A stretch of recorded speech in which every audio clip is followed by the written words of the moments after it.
মুক্তিযোদ্ধা বাংলাদেশের মানুষের কাছে এটি একটি আবেগের নাম। দেশ স্বাধীন করতে যে মানুষগুলো জীবনের মায়া ভুলে গিয়েছিল, সেই মুক্তিযোদ্ধাদের যদি অপমান করা হয়, সেটি যে কোনো দেশপ্রেমিক নাগরিকের মনে রক্তক্ষরণ ঘটাবে। তবে এই মুক্তিযোদ্ধা পরিচয়টি ব্যবহার করে কেউ যদি অপরাধে জড়িয়ে পড়েন, কেউ যদি অপকর্ম করেন, তাহলে কি তার 7 খুন মাফ হয়ে যায়? চলুন এই ব্যাপারটি নিয়ে একটু বিশ্লেষণ করা যাক। মুক্তিযোদ্ধা পরিচয়কে ব্যবহার করে অনেকেই জড়িয়েছেন নানা অপকর্মে, এমন ঘটনাও রয়েছে ঢের।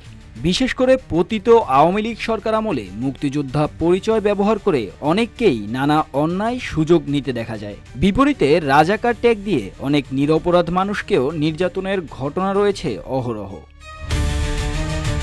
ফ্যাসিস্ট আওয়ামী লীগ সরকার পতনের পর মুক্তিযোদ্ধা নির্যাতনের শিরোনাম হয়ে আলোচনায় আসেন কুমিল্লার মুক্তিযোদ্ধা আব্দুল হাই কানু। স্থানীয় জামাত নেতাদের দিকে উঠেছিল এই অভিযোগের তীর। যদিও পরে জানা যায় আব্দুল হাই কানুর অপরাধের তালিকা বেশ দীর্ঘ। ভিন্ন মতের প্রতি দমনপীড়ন, জমি দখল, বিরোধী নেতাকর্মীদের বাড়িছাড়া করা ইত্যাদি নানা অভিযোগে অভিযুক্ত হন আব্দুল হাই কানু।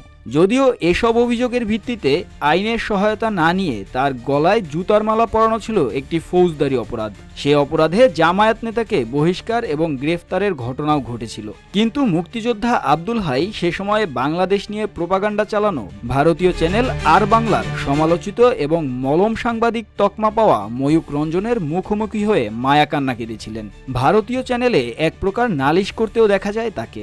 মুক্তিযোদ্ধা আব্দুল হাই কানুর এমন অবস্থানেও অনেকে ব্যথিত হয়েছিলেন।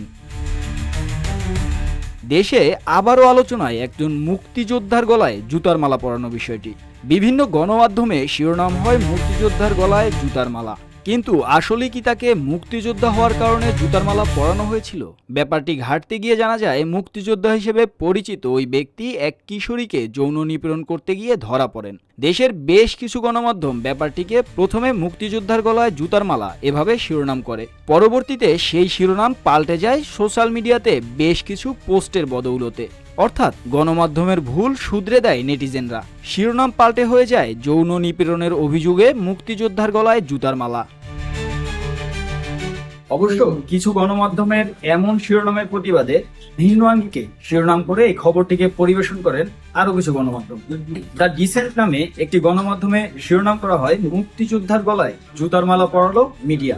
দর্শক, একজন মিডিয়া কর্মী হিসেবে এ ব্যাপারে আপনাদের মন্তব্যটি জানতে চাচ্ছি। আসল ঘটনা সম্পর্কে জানা যায় কিশোরীকে ধর্ষণ চেষ্টার অভিযোগে ময়মনসিংহের গফরগাঁওয়ে এক মুক্তিযোদ্ধাকে জুতার মালা পরিয়ে পুলিশে দিয়েছে স্থানীয়রা। অভিযুক্ত ব্যক্তির নাম আব্দুল করিম মিলিটারি। মুক্তিযোদ্ধা শব্দটি ব্যবহার করে অপরাধ আড়াল করে সংবাদ পরিবেশন করায় গণমাধ্যমের উপর ক্ষুব্ধ প্রতিক্রিয়া ব্যক্ত করেছেন অনেক নেটিজেন। তাদের ভাষ্যমতে অপরাধীর অপরাধ অনুযায়ী তার পরিচয় প্রকাশ করা উচিত, কোনো দল, মত বা গোষ্ঠীর পরিচয় নয়। দর্শক, এ ব্যাপারে আপনাদের মূল্যবান মন্তব্য জানতে চাচ্ছি। মন্তব্যের ঘরে আপনাদের মন্তব্যটি জানিয়ে দিবেন।